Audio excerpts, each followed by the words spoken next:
Bonjour à tous, merci de nous rejoindre dans le kiosque, votre magazine culturel. Cette semaine, je vous emmène en extérieur à la découverte de quelques-unes des animations proposées à l'occasion des fêtes de Pâques. Dans quelques instants, nous partirons au château de Breteuil pour une grande chasse aux œufs, mais pour l'heure, direction France Miniature où le chocolat est à la fête. Marianne Edvire, bonjour. Bonjour. Alors vous êtes responsable de la communication et du marketing au parc de France Miniature. Alors vous avez l'habitude de présenter pour les familles des ateliers thématiques et là à l'occasion de Pâques, vous allez nous faire découvrir le monde du chocolat. Alors qu'est-ce qui va se passer exactement ce week-end? Alors pour le week-end de Pâques, donc les samedis 19, dimanche 20 et lundi 21 avril, ces 3 après-midi-là, nous allons accueillir sur le parc une association qui s'appelle le Salon du Chocolatier, qui propose aux visiteurs, aux enfants en priorité, de découvrir le chocolat. C'est sous forme d'atelier? Alors ce sera un atelier, il y a une petite partie découverte qui se destinera à tous les publics, les ateliers seront davantage réservés aux enfants. La partie découverte, on va nous montrer que le chocolat, ça vient d'une fève, que la fève, elle est hébergée dans une cabosse.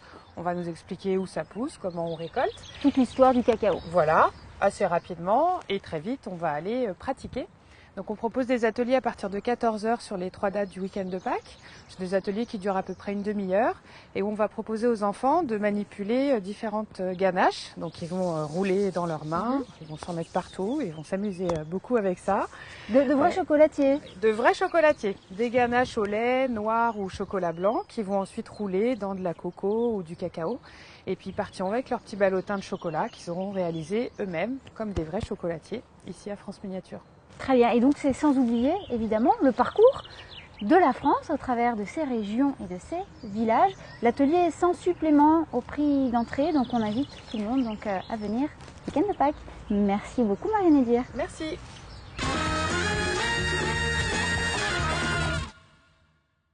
Bonjour Henri-François de Breteuil. Bonjour Aurélia. Alors vous êtes le propriétaire du château de Breteuil et vous nous accueillez parce que nous allons parler du week-end de Pâques. Dimanche et lundi, les sous-bois donc du parc vont s'animer de façon particulière. Est-ce que vous pouvez nous en parler? Eh bien, c'est toujours une grande fête à Breteuil le dimanche et le lundi de Pâques, puisque ce sont les célèbres chasses aux œufs, où nous avons à peu près 15 000 œufs qui, au cours de ces 2 journées, vont être cachés au cours de 2 chasses aux œufs par jour, une à 12h30 et l'autre à 5 h de l'après-midi, avec des œufs en couleur qui devront être retrouvés, assemblés, et en fonction de cela, les enfants qui auront trouvé ces œufs en question recevront en cadeau un œuf ou plusieurs œufs en chocolat. Et puis, nous aurons également un atelier qui est fait par Sophie, qui est une habituée du château, Sophie Morel, qui, elle, va faire un atelier de peinture sur les œufs de Pâques, pour apprendre aux gens à les décorer. Alors, il y a également les animations traditionnelles que l'on retrouve donc au château de Breteuil, les séances de contes de Charles Perrault, le jeu de piste dans les jardins. Mais cette année également, vous proposez pour ce week-end, pour les visiteurs, une vraie découverte, une vraie surprise, là encore autour des scènes de contes. Vous pouvez nous en parler? Oui, nous avons ce jour-là 3 scènes de contes. 3 fois la conteuse va raconter des scènes de Charles Perrault à 2 h, 3 h et 4 h.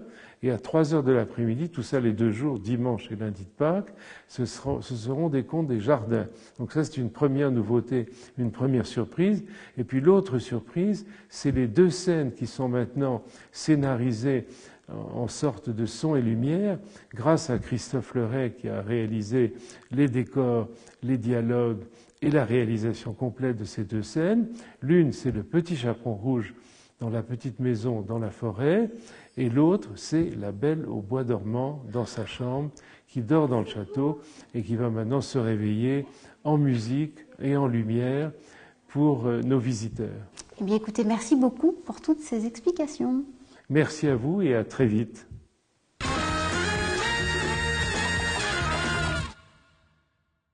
D'autres chasses aux œufs sont organisées près de chez vous dimanche. Par exemple, vous pourrez vous rendre à la ferme de Galy à Saint-Cyr-l'École ou encore dans le parc du château de Rambouillet. Dimanche et lundi, ce sont les jardins du château de Thoiry où des œufs surprises se cacheront dans lesquels des passeports d'entrée illimités pour toute la saison.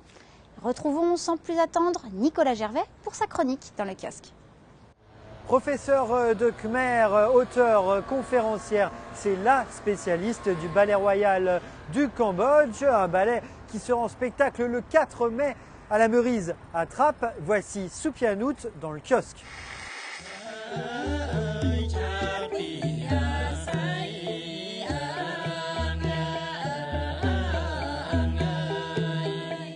L'art du ballet royal est tout sauf une danse. C'est d'abord une offrande, c'est un rituel qui existe depuis des centaines d'années. On ne sait pas quand est-ce que cet art est arrivé au Cambodge, mais on sait que le Cambodge a été influencé par l'Inde, et c'est l'Inde qui a importé ce concept de théâtre total. C'est de la danse, mais c'est aussi de la mime, c'est aussi de la musique, des chants. Donc c'est tout un ensemble avec un vocabulaire gestuel très compliqué. Le Rimke, c'est le Ramayana cambodgien. Rimke, ça veut dire la gloire de Rama. C'est une histoire qui raconte justement les hauts faits du héros qui s'appelle Rama, et en cambodgien, on le désigne sous le nom de Rim. Voilà. C'est ça, c'est la gloire de Rim, donc c'est les hauts faits du héros Rim.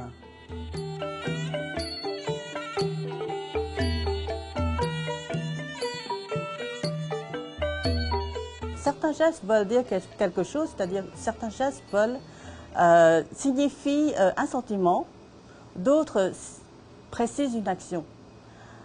Disons, on peut comparer à des mots. Donc, si vous changez la place des mots, vous formez une nouvelle phrase. Mais vous avez aussi les chants qui précisent l'action.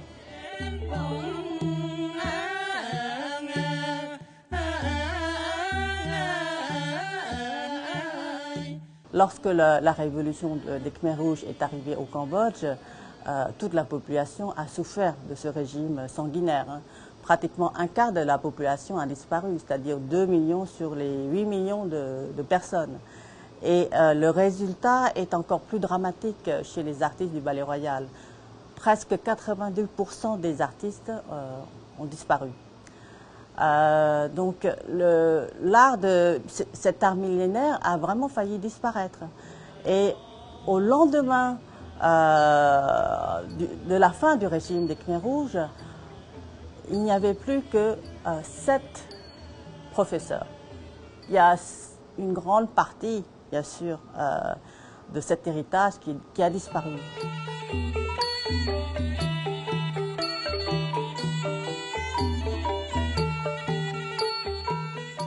Au Cambodge, il faut à peu près 10 ans de formation pour devenir une bonne danseuse. Alors, quand il s'agit des premiers rôles, il faut encore beaucoup plus de travail. Il n'y a que des femmes parce que c'est un théâtre de femmes. C'est quand même un fait particulier au Cambodge et aussi en Thaïlande. C'est-à-dire que cet art a été créé par les femmes et pour les femmes. Parce que à la cour du roi, il n'y avait que les femmes. Les hommes n'avaient pas accès au palais royal. Donc c'était les femmes qui régentaient le palais. Et c'était elles qui avaient conservé cet art millénaire, qui avait enrichi et qui a transmis aux femmes.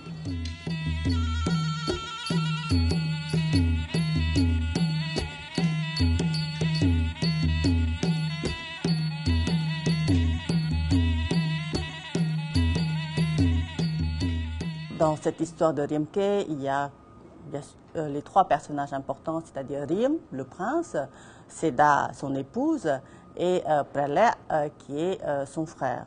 Et puis, vous avez les 2 personnages non humains, c'est-à-dire le géant Ravana, et bien sûr le singe, le général des armées, Hanuman, qui est un singe blanc et qui est doué de pouvoirs extraordinaires.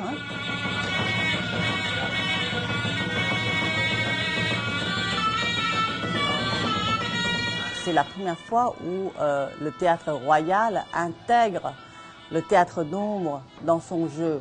La princesse Norodom Bhupa Devi a voulu intégrer le théâtre d'ombre dans le jeu des acteurs. Alors, il va y avoir un très subtil mélange entre les chants qui appartiennent au Ballet Royal et les chants qui appartiennent au théâtre d'ombre. On appelle le Smike Tom parce que Smike, ça veut dire le cuir, Tom, ça veut dire grand, parce qu'on a deux genres de théâtre d'ombre. Le théâtre d'ombre avec des petits cuirs et le théâtre d'ombre avec les grands cuirs. Et le théâtre d'ombre avec le grand cuir qui s'appelle Smike Tom est spécialisé dans le Riemke, justement, dans le jeu du Riemke. Et c'est pareil, c'est un théâtre sacré qui se joue lors de cérémonies, parce que le Riemke est une histoire sacrée.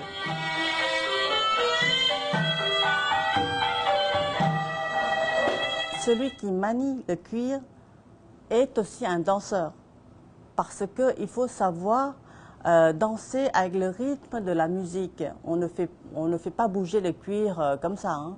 Il y a des musiques spécifiques.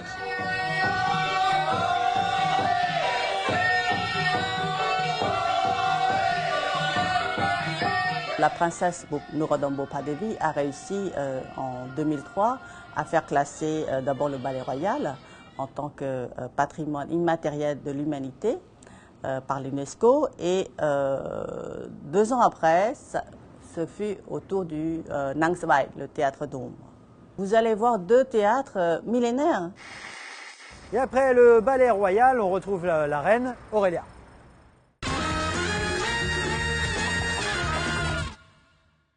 Cette semaine, notre professionnel du cinéma est Bertrand Pigné, responsable du cinéma Les Yeux d'Elsa à Saint-Cyr-l'École. Il nous livre son coup de cœur. Bonjour, le coup de cœur au cinéma Les Yeux d'Elsa cette semaine, c'est un coup de cœur qui aura lieu dans une petite semaine de plus. C'est une soirée spéciale cinéma et rock'n'roll qui vous proposera de découvrir 2 groupes de la zone Saint-Quentin-Versailles, 2 groupes d'amateurs, de très bons amateurs, mais d'amateurs tout de même, qui joueront juste avant chacun un film. Alors il y aura les Amis du Rare qui jouent des standards des années 60, 70, des standards américains, qui joueront devant Phantom of the Paradise, le grand film un des grands films de Brian De Palma, restauré au niveau du son et de l'image. Et qui ressort, qui est ressorti il y a 2 mois et que donc nous aurons pour une projection unique. Et puis ensuite, vous aurez un deuxième concert, un concert du Power Panthers Explosive Big Band, qui est explosif comme son nom l'indique, et qui jouera avant un autre film mythique, une légende du cinéma et du rock'n'roll qui s'appelle This is Spinal Tap. Alors ceux qui le connaissent vont faire waouh, ceux qui ne le connaissent pas vont se demander de quoi on parle. C'est une sorte de faux documentaire sur un groupe de rock qui n'existe pas vraiment mais qui a quand même fait des concerts. C'est une sorte de vaste pantalonnade extrêmement drôle avec des musiciens de très très grand talent.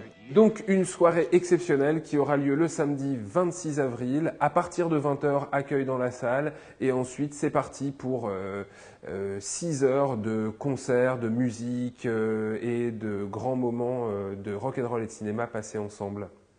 Notre émission est à présent terminée. Merci de nous avoir suivis sur TV Fil. Je vous retrouve donc la semaine prochaine en direct et en plateau à 18h30. À mercredi.